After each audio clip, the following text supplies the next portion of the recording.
정말 황당한 사건이 벌어졌습니다. 낙찰자와 임차인이 공모해서 주택도시보증공사에 사기를 쳤습니다. 안 그래도 허그는 2025년도에만 1조 8천억 원 가까운 임차인 보증금을 물어줬죠. 그나마 많이 줄어든 거예요. 24년도에는 4조 가까운 돈을 물어줬습니다. 이거 다 누구 돈일까요? 어쨌든 오늘 영상에서는 이 사건을 마구마구 파헤쳐서 여러분들에게 피가 되고 살이 되는 고급 정보들을 정리해 드리도록 하겠습니다. 바로 이 물건입니다. 서울 관악구 봉천동에 있는 다세대 주택이에요. 감정평가된 금액은 4억 5,100만 원. 그런데 낙찰된 금액은 2억 9,300만 원. 제법 싸게 낙찰이 된 것 같죠? 인근 비슷한 조건의 실거래가를 좀 봤더니 3억 5천에 거래가 된 건이 있고요. 4억 1천에 거래가 된 건이 있어요. 이건 2층이고 이건 3층이네요. 그런데 경매 진행 물건은 2층이죠. 권리적인 문제가 없다면 낙찰 괜찮게 잘 받은 이제 그런 사건이 될 텐데 권리 분석을 한번 해보도록 할게요. 이 근저당이 가장 빠른 권리고 말소 기준이니까 자신을 포함해서 전부 다 말소가 되는데 문제는 이 임차권이에요. 지금 임차권이 자주 등장을 합니다. 이 사건도 이 임차권이 문제거든요. 어떤 문제가 있는지 좀 살펴볼게요. 임차인의 전입일자는 2020년도예요. 이 근저당보다 한참 빠르죠. 대항력이 있는 임차인이고요. 그래서 이 임차권 등기는 일단은 대항력이 있는 임차권 등기로 보여지죠. 확정일자, 배당 요구 다 이상 없이 했기 때문에 배당 맞는 데는 문제가 없을 것 같은데 보증금이 4억이란 말이에요. 낙찰가와 시세를 살펴보자면 시세는 3억 5천에서 4억 1천 정도 되는 거고요. 낙찰은 2억 9,300에 됐어요. 그런데 대항력이 있는 보증금 4억 원이 있기 때문에 이거는 얼마의 낙찰을 받던 간에 이 보증금을 인수를 해야 되기 때문에 4억 플러스 집행비용 정도가 되겠죠. 한 3, 400만 원 정도 될 거예요. 결국은 4억 300에서 400만 원 정도의 낙찰을 받는 격이니 그리 잘 받은 낙찰은 아닌 게 되는 거죠. 그런데 매각물권 명세서에 이러한 내용이 있어요. 자, 핵심 내용은 뭐냐면요. 23년 1월 9일 날 이 사건 부동산을 인도한 사실이 확인됐다라는 거예요. 이게 뭐냐면요. 지금 소송 사건 번호가 이렇게 나와 있어요. 뭔가 소송이 진행이 됐고요. 그 소송 내용 중에서 이러한 내용이 들어가 있다라는 거예요. 그렇다면 뭐죠? 인도가 된 날짜는 23년 1월 9일인데 임차권 등기는 그 후에요. 23년 11월 27일. 뭔가 이상하죠? 이미 이사를 나가고 임차권 등기를 했다. 그런데 더 이상한 건 경매 개시가 25년 2월입니다. 경매가 진행이 되기도 전에 이사를 나가고 그리고 그 다음에 임차권 등기를 했다라는 거예요. 이론만 놓고 보자면 이 임차권 등기는 대항력이 없는 임차권 등기가 되는 거죠. 왜냐하면 그 전에 이미 점유를 잃어버렸으니까요. 그런데 여러분들은 이렇게 단순한 내용만 가지고 막 입찰을 하시면 안 돼요. 왜냐하면 임차인 관련된 소송이 진행이 되면은 법원 입장에서는요. 법리적으로 판단을 하기보다 이 임차인 입장에서 판결을 하는 경우들이 많아요. 분위기가 그렇게 흘러가는 경우들이 대다수예요. 왜냐하면 주택임대차 보호법 자체가 임차인을 보호하기 위해 만들어진 법이다 보니까 재판을 진행할 때도 임차인을 최대한 보호하려는 그러한 방향으로 판결이 진행이 된단 말이죠. 물론 작년에 임차권 등기 관련 낙찰자한테 유리한 대법원 판례가 나오기는 했어요. 하지만 어쨌건 임차인에 관련된 내용은 이렇게 단편적인 내용만 보고 하지 마시고요. 그 내용까지 전부 다 확인을 해야 된다는 거거든요. 그래서 이 이상한 사건을 꼼꼼히 한번 파헤쳐 보도록 하겠습니다. 이 임차인은 A라고 표시를 하고요. 그리고 이 소유자를 B라고 표시를 할게요. 이 사건의 발단은 바로 이 공매 사건부터 시작이 돼요. 좀 전에 그 경매 물건 같은 물건입니다. 이 물건이 2022년도 8월 달에 공매로 낙찰이 됐었고요. 낙찰가는 2,100여만 원 정도였어요. 굉장히 싸게 낙찰이 됐죠. 그런데 당연히 이유가 있겠죠. 등기부상의 말소 기준은 이 압류가 되겠고요. 임차인이 있는데 임차인의 전입일은 2020년 그리고 이 말소 기준 압류는 21년도. 그래서 대항력이 있는 임차인인데 조땡땡이죠. 이 임차인이 바로 그 경매 사건 이 똑같은 임차인이에요. 그런데 주택도시보증공사 허그가 있죠. 이 임차인이 전세보증보험에 가입을 했다라는 거고요.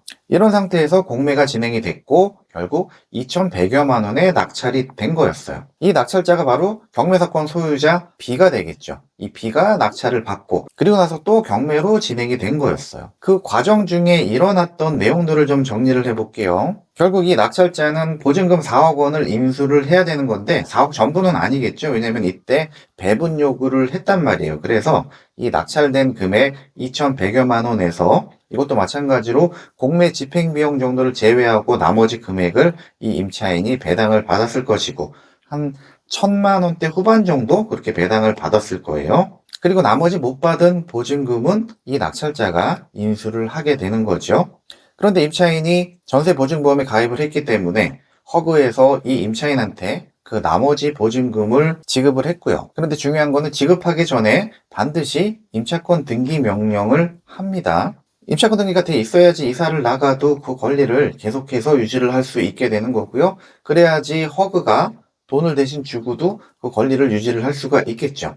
그래서 임차권 등기 후에 이 임차인이 이사를 나간 날이 23년 1월 9일이었다는 얘기죠. 이날 임차인이 이사를 나가고 허그에서는 이 임차인 A한테 보증금을 지급을 한 거죠. 그리고 허그는 이 낙찰자한테 그 지급한 보증금에 대해서 이제 구상권을 청구를 하는 거죠. 왜냐면은 낙찰자가 이 보증금을 인수를 한 거니까요. 그래서 허그 입장에서는 3억 8천여만 원의 금액을 이 소유자 B한테 받으면 되는 거예요. 그런데 이사를 나가고 나서 이상한 일이 벌어집니다. 어떤 거냐면은요.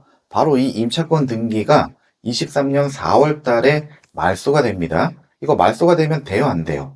이게 말소가 돼버리면 이 허그는 3억 8천여만 원 준 돈에 대한 권리를 잃어버리는 거예요. 왜냐면 이 임차권 등기가 일종의 담보의 역할을 하고 있다가 등기부에서 없어지게 되면 결국 그 지위도 잃어버리는 거거든요. 그래서 보통 허그가 임차인한테 돈을 주기 전에 이 임차인한테 확약서를 받아요. 이 임차권 등기를 계속 유지시키는 그런 확약서를 받는단 말이에요. 절대 말소시키지 않는다라는 내용이 들어가 있어요. 그럼에도 불구하고 이 임차인은 임차권 등기를 말소를 시켜버립니다.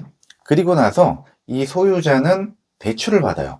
왜냐면 등기부에 아무것도 없으니까 이제 대출을 받을 수가 있거든요. 그래서 2억에 가까운 금액을 대출을 받고 근저당을 설정을 하게 되는 거예요. 그럼 허그는 완전히 바보가 되는 거죠. 순위가 이 근저당 다음 순위로 밀게 되고 다음 순위가 뭐예요? 아무런 지금 순위 보존을 못하고 있는 상황이 되는 거죠. 그래서 허그 입장에서는 가만히 있으면 안 되죠. 이 임차인은 물론 이 소유자한테까지 소송을 제기를 하는 거예요.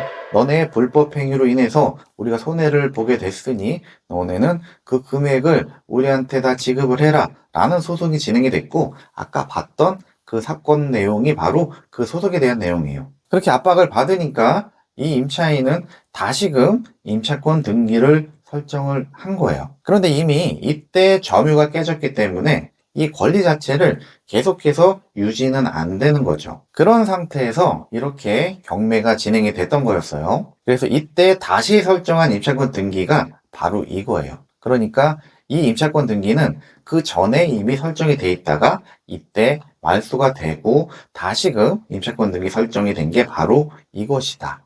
그렇다면 어떤 결론이 나오죠? 이 임차인의 보증금 4억은 이미 허그에서 줬죠. 그리고 이 임차인은 이사를 나갔어요. 24년 1월 9일 날. 그래서 이 임차권 등기 자체는 이미 이때 시점으로 점유를 잃어버린 임차권 등기이기 때문에 대항력이 없는 임차권 등기가 되는 거예요. 이 보증금 4억 원도 존재하고 있지 않고요.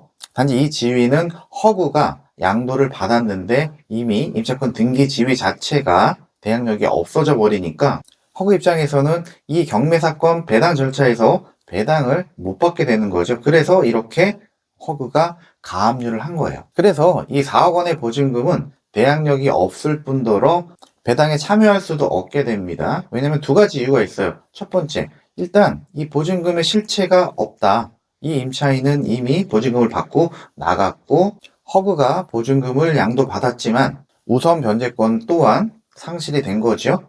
그리고 또 한 가지, 우선 변제권이란 한 번 사용하면 소멸이 되거든요. 그런데 전 공매 사건에서 이미 배당 요구를 한번 했었죠. 우선 변제권을 행사를 그때 했었단 말이에요. 그래서 이번 경매 사건 때는 우선 변제권이 없는 상태라고 해석을 하는 게 맞아요. 그래서 법원에서는 이 금액에 대해서 한 푼도 배당을 안 해줄 것 같아요.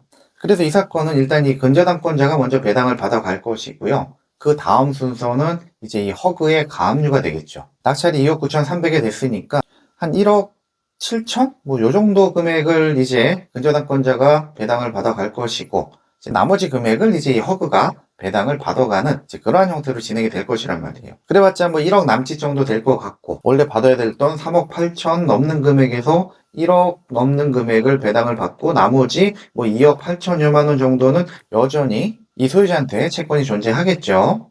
그런 반면에 이 낙찰자 입장에서는 결론적으로 인수해야 될 게 아무것도 없어요. 그래서 이 사건의 최종 승자는 이 낙찰자가 되겠죠. 그 이후에도 허그와 A와 B는 계속 뭐 피터지게 싸우게 될 것이고요.